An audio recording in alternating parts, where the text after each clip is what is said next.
Компаниите кога платија солидарниот данок имаат рок од неколку години да ги бараат средствата назад. За колку точно да научени фирми станува збор? Колку точно средства по овој основ во 2023 инкасирала управата за јавни приходи?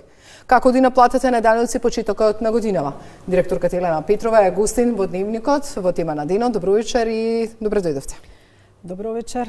Благодарам за поканата за гостување во Дневникот на Македонската телевизија. Ајде на почетокот да почнеме. Уставниот суд нели донесе одлука, се укинува солидарниот данок. Колку фирми во 2023 година биле оданучени по овој основ и колку пари точно треба да врати управата за јавни приходи на компаниите? По овој основ платиле данок 156 компании, а платениот износ е нешто над 3 милиарди денари.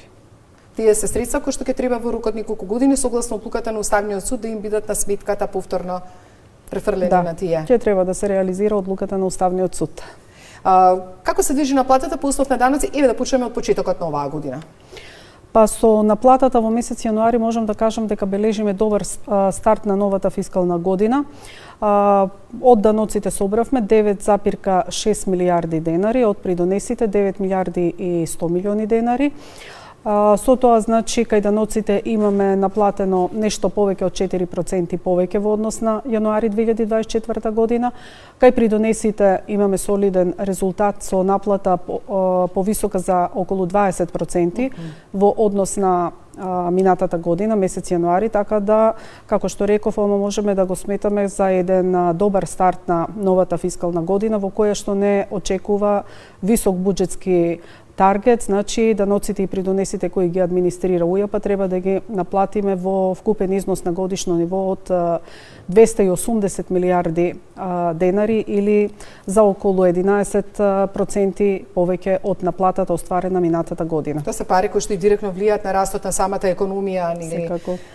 Колку државната каса по основ на даноци собра во 2024-та? Дали оно што беше проектирано е остварено? 253,3 милиарди денари беа наплатени во 2024 година по основ на даноци и придонеси и наплатата е согласно со проектираниот износ.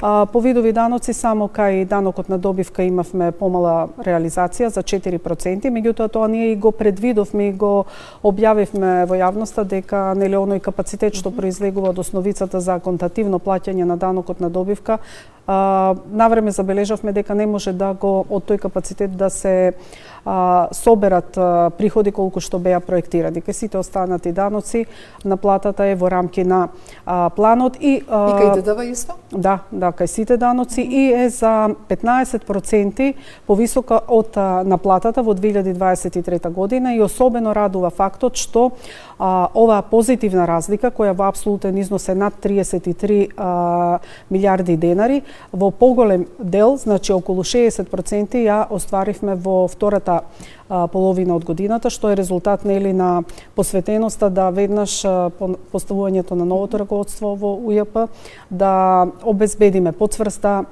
даночна дисциплина и подобра даночна усогласеност. Пред да ве прашам за исплатот на ДДВ кон компаниите кои што го чекаат сите, колку физички и правни лица и должат на државата?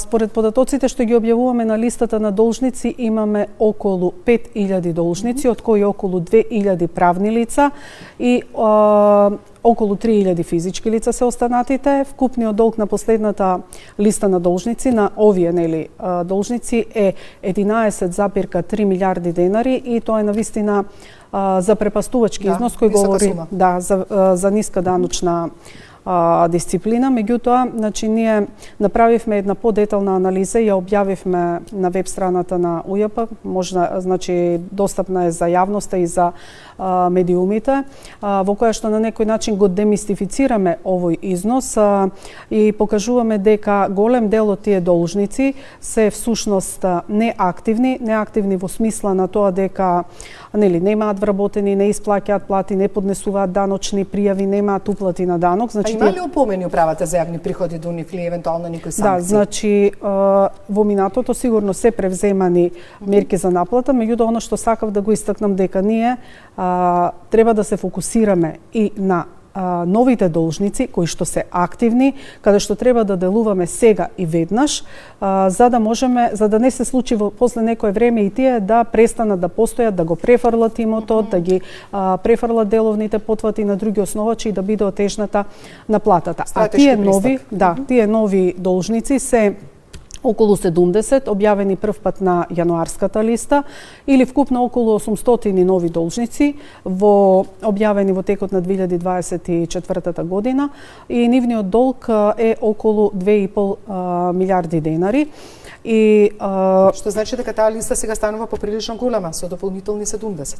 Да, тие се веќе се наоѓаат на листите на должници објавени во 2024 и во јануарската листа и со цел листата на должници да не биде само некоја збирка на имиња и износи, значи ние донесовме одлука која ќе ја реализираме веќе со следната листа што ќе биде објавена во следниот понеделник, а тоа е токму за овие нови должници каде што активно се превземаат мерки за наплата, да ги објавуваме и превземените мерки за наплата, бидејќи јавноста треба да знае во актуелниот момент што е таргетот на УЈП и што превзема УЈП кон тие актуелни должници и тоа на некој начин ќе даде една поголем квалитет на транспарентноста и се надеваме и дека ќе го зголеми јавниот притисок кон овие неплаќачи на даноци. Како тече исплатата на повратот на ДДВ на компаниите од страна на управата за јавни приходи? Постојано зборувате дека сте сервис на стопанството, го покажувате ли тоа во практиката?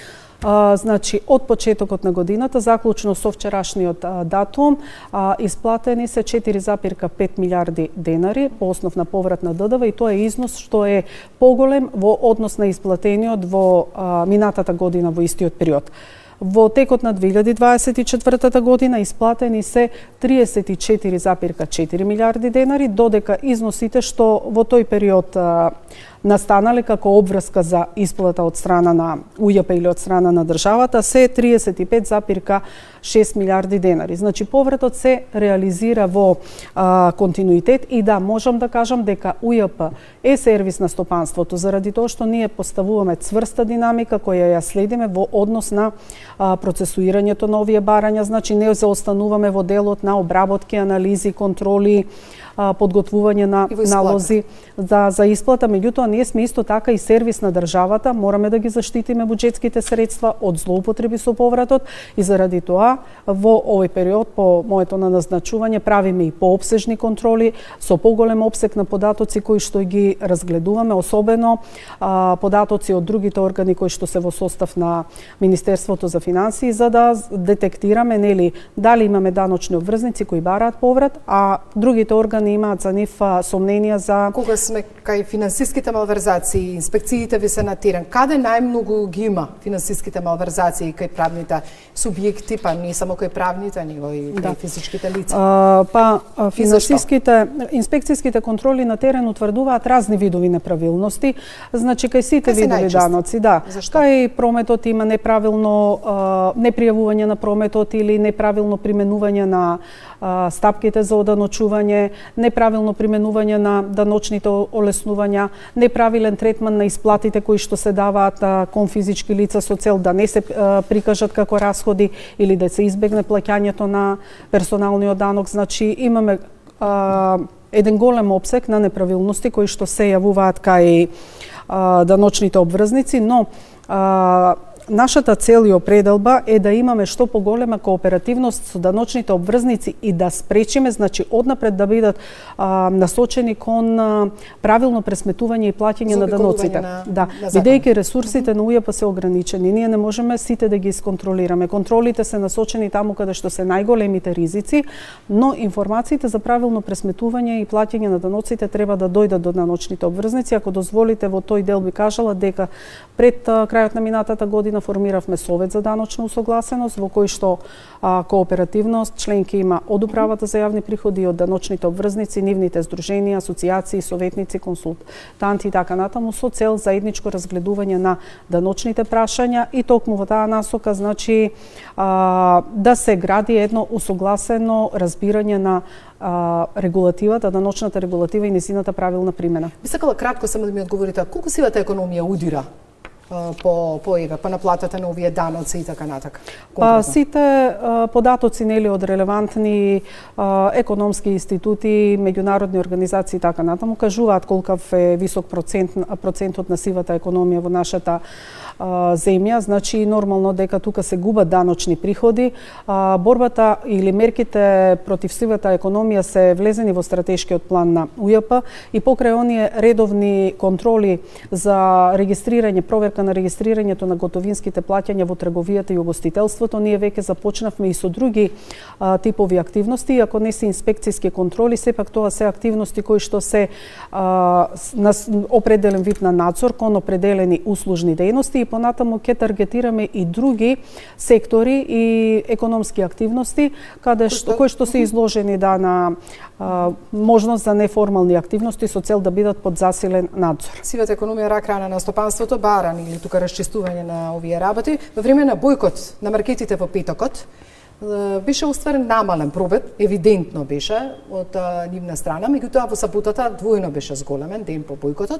Може ли кратко само статистички да ни кажете како беа тие бројки околу оствареното во време на бојкотот и она што се случуваше во саботата, па споредбено со минатиот викенд да видиме или да добиеме една слика дали навистина успеавме со намалување пазарувањето да се бојкотираат трговците. Да, на денот на бојкотот 31 јануари остварениот промет е 114,3 милиони денари, додека пред еден ден пред бојкотот е 212,8 милиони денари, значи дека тоа е намалување од околу 46%, а споредбено исто и така и со претходниот петок, 24 јануари, кога прометот бил 214 милиони денари, исто е падот од 46%. Да, во сабота на 1 февруари има определено зголемување, но има определено зголемување на прометот. Да, граѓанскиот бојкот е право нели што го искористија граѓаните, но јас би сакала да кажам и од аспект на управата за јавни приходи дека по приемот на даночните биланси за 2024 година ние ќе го исконтролираме правилното прикажување и оданочување на добивките кај овие големи маркети. Февруари месец не исплатена мој ДДВ, ќе има ли пари на сметките на граѓаните и кога? Да, за четвртиот квартал парите треба да бидат исплатени до крајот на овој месец. Според податоците пари треба да примат околу 505.000 корисници, износот ќе биде околу 800 милиони денари, во што се вклучени и исплатите што не се од претходни квартали, меѓутоа заради неточни податоци не биле исплатени на примателите на средствата. Значи ќе има пари. Да, секако. Ви благодарам што бевте гостин во тема на денот во Дневникот. Благодарам.